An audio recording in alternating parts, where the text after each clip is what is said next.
Breaking news, friends, it's August 16th, and today the world witnessed a disgraceful spectacle in Alaska. US American Marines rolled out the red carpet for dictator Putin, a man widely called the #1 terrorist and the chief murderer of the 21st century. Trump applauded, embraced him, and called the meeting the most productive. Putin took advantage of this.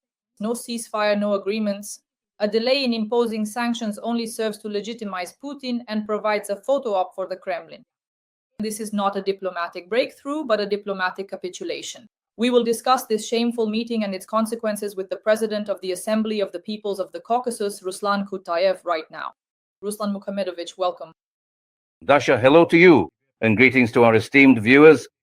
Ruslan Mukhomedovich, well, today is Saturday. Yesterday, the summit in Alaska concluded. It is already being called Putin's triumph and America's disgrace. The red carpet, Marines in uniform, Trump's applause, all of it looked as if Washington was legitimizing a dictator. Do you think that today America lost and Putin won? You know, just a few short days ago, when we thoughtfully discussed the possible and highly anticipated one-on-one meeting, we basically and quite accurately predicted what would inevitably happen, and perhaps all of our very worst and most dire assumptions unfortunately turned out to be exactly what we had indeed expected. Regrettably, Trump tried absolutely everything he possibly could to truly please Putin, even going to great lengths to do so. He really did a great deal, a significant amount, to present this dangerous terrorist, this cold-blooded murderer, to the entire world in some kind of very attractive and appealing packaging, as if he meticulously wrapped him up in a shiny, eye-catching wrapper. And despite all of Trump's expectations, there was not even a centimeter, not a single iota of progress. And what's interesting is that it was Trump himself who brought up the topic from the very beginning. He talked about a ceasefire. And I'm sure you also watched their press conference live. Neither of the presidents, neither side, actually discussed a ceasefire at all. In other words, just as we expected, Putin flatly rejected even raising the issue of a ceasefire. No, Trump was completely refused. This is Trump's failure, the bankruptcy of his political doctrine as a person who, as he claims, is capable of creating peace and bringing good. And in this regard, he no longer has any moral right to even expect anything, because all his expectations have completely collapsed. The Russian side rejected this. And Putin, just like in previous meetings with Trump, was basically sitting in a dominant position. We saw it. He literally spread his legs, sat there in a relaxed, almost arrogant manner. And Trump lost this meeting. Trump got nothing out of this, even though now he'll try to say this was just the first round. What first round? Did they even talk about any rounds? The issue was so simple. The agenda was incredibly straightforward. What agenda? A ceasefire. The question was about a ceasefire. They didn't even bring it up. Russia came with its own agenda. They completely won, outplayed Trump, and left with a victory. That's if we put it very briefly. And how can we confirm this? It's very simple. There was supposed to be a formal lunch or dinner. It didn't happen.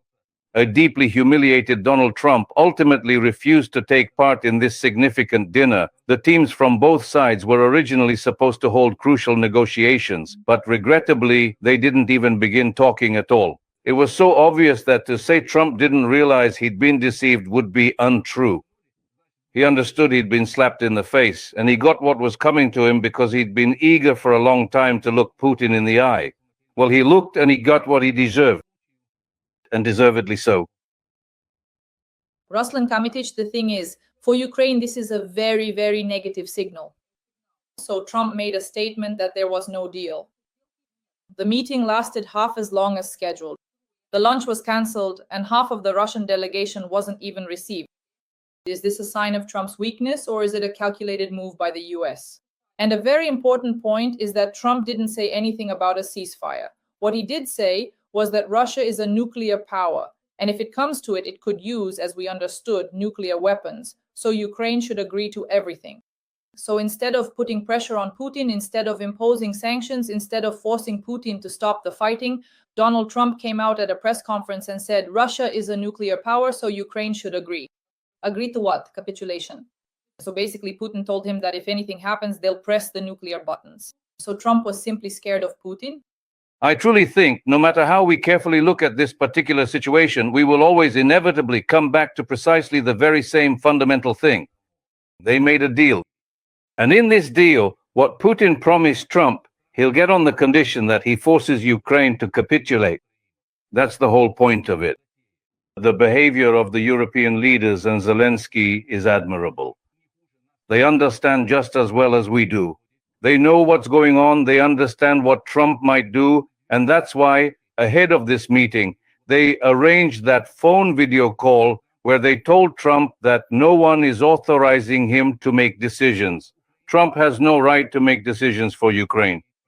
That was an excellent and truly wise decision, because otherwise, who truly knows what he might have inadvertently said, or what significant commitments he might have prematurely made on behalf of the entire nation of Ukraine. So the European leaders and the Ukrainian president undoubtedly did the right and most prudent thing. And Trump is unreliable. Dasha, you and I have talked about this. Donald Trump is indeed unreliable, and to truly rely upon Trump, to genuinely think that he could be the one to effectively defend Ukraine's vital interests, is to profoundly deceive oneself. I'll be frank, ever since he came to power, and for about a month after that, I've been saying persistently and consistently that America and Trump would be doing Ukraine a favor if he just stopped dealing with the Ukraine issue altogether. As he himself said, let him deal with his own internal issues, with American matters, with his American-Chinese relations. Here, we can't see from any angle even a hint of any initiatives that would show Trump having a pro-Ukrainian position, despite all of America's declarations that it is on the right side, on the side of light. And here the world knows that the side of light is Ukraine, that Russia invaded, that Russia is a terrorist state. Despite all this, he persistently continues to act according to the goals he set, and we know where his interests lie. And that's why, in the end, Europe needs to stop deceiving itself and relying on America. And Europe needs to tell Trump, if you are selling weapons as a businessman, we will buy them. But we no longer authorize you to represent the interests of Europe and Ukraine in negotiations with Russia, just as you insist that America should primarily handle its own affairs in relations with China. Deal with the East, the Middle East, the Far East, however you like. Leave Europe and Ukraine alone. In the end, he will push things to the point where they will be forced to say this. And finally, Germany, Britain, and France must sit down together, actually even four of them, with Ukraine, and decide that they need to tell Trump that they no longer authorize him to conduct any talks with Russia on behalf of Europe or Ukraine. That would be the right decision. And then it will be much easier to both understand the situation and to get out of the predicament that the United States and Trump have forced Ukraine and Europe into. Friends, write in the comments what you think about the results of the meeting between Putin and Trump in Alaska, about the red carpet that American military personnel, yes, the Marines, rolled out for terrorist number one. Here's what the media are saying about it. CNN, a failed meeting, Trump's defeat, Putin's triumph in Alaska. New York Times, Putin and Trump display friendship but end the meeting without agreements on Ukraine. Washington Post, warm words but no agreement on Ukraine. Le Monde, Donald Trump failed to secure a ceasefire in Ukraine from Vladimir Putin. Corriere della Sera, Trump and Putin held 3 hours of talks in Alaska and declared significant progress, but there is still no ceasefire in Ukraine. American F-22 fighter jets escort Putin's plane during the flight from Alaska to Russia and back. This was written and published by the Kremlin. What kind of protection is that? And Donald Trump has already spoken with Zelensky and other European leaders. Trump called Zelensky. The US president had a lengthy conversation with the president of Ukraine during his flight to Washington, according to White House Press Secretary Caroline Leavitt. He is now communicating with his NATO counterparts. And here is The Economist journalist Oliver Carroll. There is a preliminary agreement on a ceasefire in the air even before the trilateral meeting between Zelensky, Trump, and Putin. Sham Kamdevich, the floor is yours.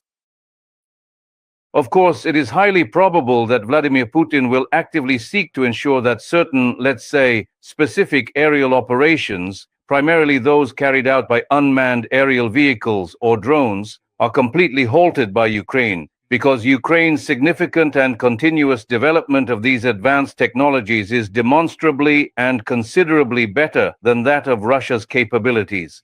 Ukraine is reaching deep into the strategic rear areas, where lately they have been consistently delivering simply stunning and impactful strikes and highly effective operations.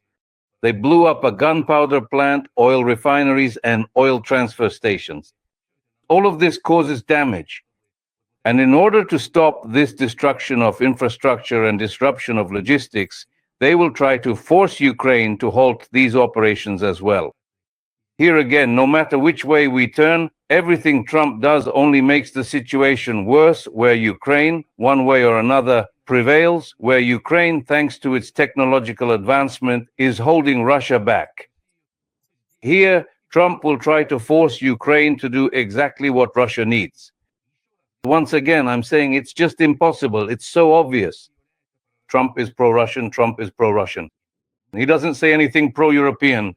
And in general, it was abundantly obvious from the very beginning. And this particular vision was so incredibly clear that this policeman or sheriff, acting as a kind of gendarme, truly wants this bandit, figuratively speaking, Russia, specifically Putin, to blackmail, so that these Russian special services, or if we speak figuratively, the Russian bandit, would effectively blackmail and terrorize the entirety of Europe, causing widespread fear and instability. And this entire complex sheriff and bandit game, for some inexplicable reason, is consistently and unequivocally confirmed for me every single time by the observable behavior of Donald Trump. And here, at the very least, Trump is definitely not an ally of either Ukraine or Europe. Ruslan Kamitish, Putin left with a gift, a picture of a legitimate leader on the red carpet.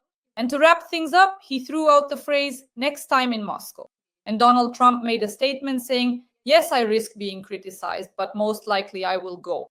So does that mean that America is about to take the next step? Trump will fly to Moscow? I consider that possible. Of course, right now, part of President Trump's administration, the institutions, the experts, and the supporting staff conducting research will, of course, lay it all out for him and show how Trump is losing trust around the world and how he is losing voters, even within the United States itself. But we have to understand, Trump doesn't care about the voters. After all, not long ago, when the Epstein case was being discussed and when people who had interacted with him during the campaign and trusted him, Tucker Carlson, Owens, and other very well-known bloggers and journalists, he openly told them, "I don't care about you at all." And now he is quite openly distancing himself from the people who supported him. He has no intention of running for president again. To him, those voters are like a burden hanging around his neck. And now he is looking for enrichment. Let's be honest about it. He is looking to acquire enormous assets. With his appetite, this could amount to hundreds of billions of dollars. And most importantly, he has found someone who promises him that. Putin, in principle, is a corrupt person. Throughout his entire life, his whole career as president, and even before that, when he was in the mayor's office, he was corrupt and involved in criminal schemes. His entire path, starting from St. Petersburg, is paved with blood, corpses, and murdered people. Well, that says it all. He deceived veterans of the Great Patriotic War in St. Petersburg when he worked under Sobchak, under the program through which he sent petroleum products to Europe, to Finland. He was supposed to support the war veterans, the very people he still talks so much about to this day. And he simply cheated all of them. And this man, a ruthless criminal, a corrupt official, now has close, trusting ties with Trump. And if we say that Trump doesn't understand, that he doesn't know, we'd just be talking nonsense. He understands everything. He knows everything. He knows about his crimes. He knows about his corruption. That's why Trump is drawn to him. Because by evading taxes, bypassing established rules of conduct, interaction, and agreements in the world, he can make money with this criminal. A lot of money. That's what draws him to Trump. Trump is essentially predisposed to commit a crime from the perspective of United States law. And he doesn't care at all. And moreover, he says things like, "I feel sorry for people over there." It sounds so fake coming from him.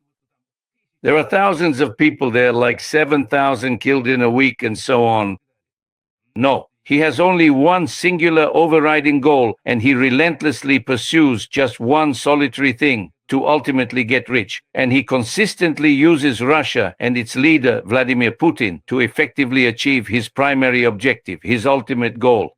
And in general, he just recently entered this presidential, let's say, presidential race, and he is president not to strengthen or improve the lives of Americans. No, like a trader, like a businessman, he wants to make money. And he doesn't deviate from this path even by a single centimeter. He just blindly follows through step by step. That's why he could come to America, invite Putin, or he could go to Moscow himself. You can expect anything from him. And unfortunately, we don't see any force in Congress, in the House of Representatives, or in the Senate that could rein him in or stop him. There just isn't that kind of balance yet. Fortunately, 2026 is coming and autumn isn't far off. At that point, I have absolutely no doubt that the Democrats will win by a wide margin. That's when certain measures will begin, which could, at least if the situation continues in this direction, the Democrats will soon win these midterm elections, and then they might be able to influence Trump's behavior in some way. Not yet. For now, this year is unsettling, and we can expect many more surprises from Trump. Ruslan Kamitic, I expected that Republican Senator Lindsey Graham would take a more serious stance and that Congress might vote for sanctions. But then Republican Senator Lindsey Graham came out and made the following statement. Graham stated that he is cautiously optimistic that the war in Ukraine could end long before Christmas. That's a quote. In an interview with Fox News, American Republican Senator Lindsey Graham said that his cautiously optimistic forecast is relevant if there is a trilateral meeting between Trump, Zelensky, and Putin. If the meeting does not take place, I think President Trump may impose serious consequences on Putin and those who buy his oil and gas, Graham said. And here, two pieces of information. The first piece of information is that the Kremlin made a statement saying that during the Trump-Putin meeting, a trilateral meeting between Zelensky, Trump, and Putin was not discussed. In other words, not at all. And then Trump informed Zelensky and European leaders about the results of his talks with Putin. Present there were Ursula von der Leyen, French President Macron, Chancellor Merkel, Finnish President Stubb, Polish President Nawrocki, British Prime Minister Starmer, NATO Secretary General Rutte, US Secretary of State Rubio, and Witkoff, the US Special Representative. Shaham Kamdic, now regarding Lindsey Graham's statement and the Kremlin statement, the floor is yours. Graham is not serious. Graham is someone who flies in to play golf with him. He's basically someone who has consistently submitted to the political will of Trump. He tries to give some genuine hope so that there aren't such blatant attacks on Trump, particularly from within his own party or from those who might otherwise be allies.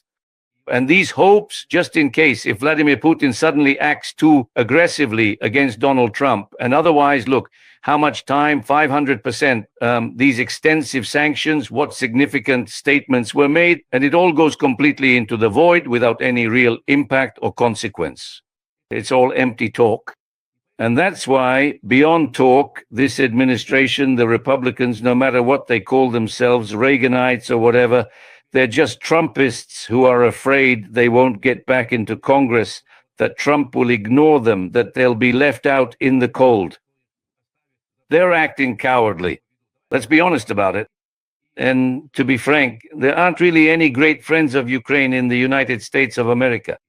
The days of Margaret Thatcher, Reagan, people who had principles, who had a stance, who had a clearly formulated and declared position that could be unmistakably identified as the position of the right side, the position of the light side, are gone. And that's why we're just fooling ourselves if we rely on these Grahams, on all these others and the like. Well, listen, if Tucker Carlson is outraged by Trump's behavior, if the people who brought him to power, the Republican Party, the conservatives, well, these are people who aren't congressmen or Republicans. These were well-known public figures who influenced the sentiments of Americans, of voters. If today they are already openly saying that Trump used them and deceived them, then I think his exposure in America will go even further. But unfortunately, even impeachment can't be initiated out there on the street. And this has to be done, let's say, in Congress and in the Senate. And so, unfortunately, Trump is currently untouchable. The only thing we can do, the only thing we can recommend to Ukraine and Europe is to ignore Trump. And I'm not saying that we should quarrel with him. I'm not saying we should declare a boycott or some kind of war on America. No, you just need to say to him, dear Trump, you're tired. You have big, serious issues with China. Go ahead and deal with that. Sell us weapons. We give you money, you're a businessman, and we'll handle Europe ourselves. European countries, after all, need to say this, and to resolve the Ukrainian-European problem, they will ultimately have to do it and formulate it this way. So the sooner they do this, the better it will be for Europe. I think Merkel is a person, a leader, the Chancellor of Germany, and internally, I watch each of them, of course, closely. Merkel is ready, he understands, he is aware, he is simply preparing how to formulate this rather active shift away from distrust of Trump and toward European unity. We will soon witness this anyway. And of course, Zelensky's position is very appealing to me, as is Europe's position. They have made it absolutely clear to Trump and Putin that no one is authorizing or instructing them to resolve issues concerning Ukraine, that is Europe, in any kind of bilateral negotiations, and moreover, they are forbidden from doing so.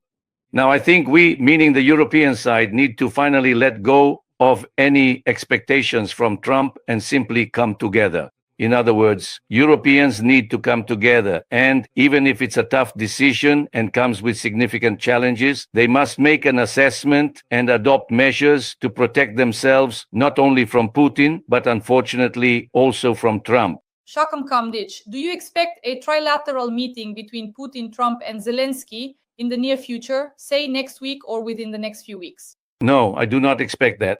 Moreover, I truly do not anticipate a meeting between Trump and Putin either, because unlike Trump, Senator Marco Rubio, the vice president, and other political figures do not wish to become political corpses. And they don't want to, let's say, be on Trump's submarine, which is going to be sunk.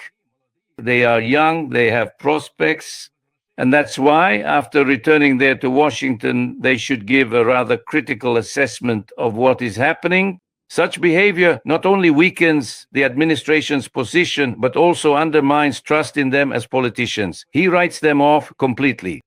And that's precisely why my deeply internal intuitive feeling is that in the next 2 or 3 crucial weeks, even a significant meeting between Donald Trump and Vladimir Putin absolutely won't take place, because he genuinely has nothing substantial to bring to the negotiating table. He has been thoroughly dunked in utter filth. I'm specifically talking about Trump and his entire team, and he'll undoubtedly need a considerable amount of time to properly clean himself up, and that will certainly take a very long period of time.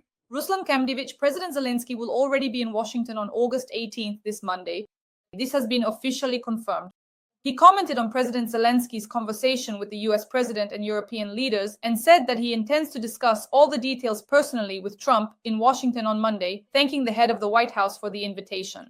Ruslan Kamdic, your predictions. What could happen on Monday, August 18th? What will the conversation be like? How warm will the meeting be? Because as we remember, Ruslan Kamdic, when the president of Ukraine arrived for a meeting at the White House, Trump humiliated him and kicked him out. But when terrorist number 1 arrived in Alaska, they rolled out the red carpet for him, applauded, hugged, and kissed him. Of course, Trump will put pressure on Zelensky. Trump will try to persuade him, telling him that Russia, he always says, it's a nuclear power. If it weren't for me holding them back, they would have reached Kyiv over the asphalt in 4 hours. They would have reached the Polish border and so on. He lies persistently and consistently. And these narratives about Russia that he has convinced himself of, which have nothing to do with reality, he has internalized. And of course, he will try to address and broadcast these same ideas, including to the president of Ukraine, Zelensky. So how will Zelensky behave? Despite everything, Zelensky will, of course, try to deal with Trump diplomatically. But the time comes when, in the end, a judgment must be made. Putin has made his judgment. He told Trump bluntly that there would be no ceasefire. And now we know for sure, just as you have just reported. They didn't even discuss a trilateral meeting. Why? Because there will be no ceasefire. And Putin made it very clear, I told you, if you remember, that the conversation would be about the root cause. Indeed, he once again spoke about the root cause. Take any one of them. Each one starts and ends like a mantra with the root cause. And what is the root cause? The root cause is that Ukraine, as an independent, self-sufficient state, must cease to exist. Back in 2021, in his article, Ukraine as Anti-Russia, published in Komsomolskaya Pravda, Putin wrote about this root cause. He simply does not want Ukraine to exist as a country, as a state. And so it really needs to be said, even to Zelensky, no matter how it might be received, that it should be done tactfully, elegantly, diplomatically. Trump should be asked to stop getting involved in the Ukrainian issue and Ukrainian problems because he simply does not understand what is happening. And honestly, if circumstances had genuinely allowed, Ukraine should have definitively filed a comprehensive lawsuit against the United States of America, because Ukraine had indeed handed over no less than 1,700 crucial nuclear warheads to Russia, and it was the United States that had explicitly acted as the primary guarantor in that significant agreement. They were the ones who provided security guarantees. But instead of upholding those guarantees, Trump is now blackmailing Ukraine, saying that Russia is a nuclear country. Well, excuse me. If you hadn't forced Ukraine to give up its nuclear weapons, Ukraine would be a nuclear country now. And that's why I think, in the end, these tough questions will have to be raised with them. Because this swindler and wheeler-dealer who is always trying to cook up some scheme with Putin can't be stopped. He needs to be stopped firmly. He can't give anything to Ukraine anymore. He'll only get in the way. You know how many times I've told you that the time will come when I'm afraid Trump will finance Russia, and if necessary, even arm it. Unfortunately, that's the nature of this man. He's already financing him. Why? Because he refused to impose sanctions. Because he doesn't want to impose any burdens. I was actually afraid he would lift the sanctions altogether. At least he didn't go so far as to weaken the existing sanctions. You can't rely on Trump. You can't rely on him. He's unreliable. He's not a partner to Ukraine nor to Europe. You can say it outright. He's unreliable. Friends, Bloomberg reports that if Putin doesn't agree to a ceasefire, the US may impose sanctions against Lukoil and Rosneft. In the US, they believe that the threat of imposing sanctions against the two oil giants could push Putin to agree to a truce. But to use Trump's language, they might impose them or they might not. Friends, on Monday, there will be a meeting between Zelensky and Trump at the White House in Washington. On that day, I will definitely meet with the President of the Assembly of the Peoples of the Caucasus, Ruslan Kutayev, and we will discuss all of this. Friends, please like this video. Write a few kind words in support of Ukraine in the comments. Today is Saturday, the 16th, and this morning we met specifically right after the meeting between Trump and Putin in Alaska with Ruslan Kutayev to discuss all the details. And of course, there's also Trump's call to Zelensky and Zelensky's upcoming visit to the White House. President of the Assembly, Ruslan Kutayev, thank you. See you again on Monday. All right, then. I will see you next time.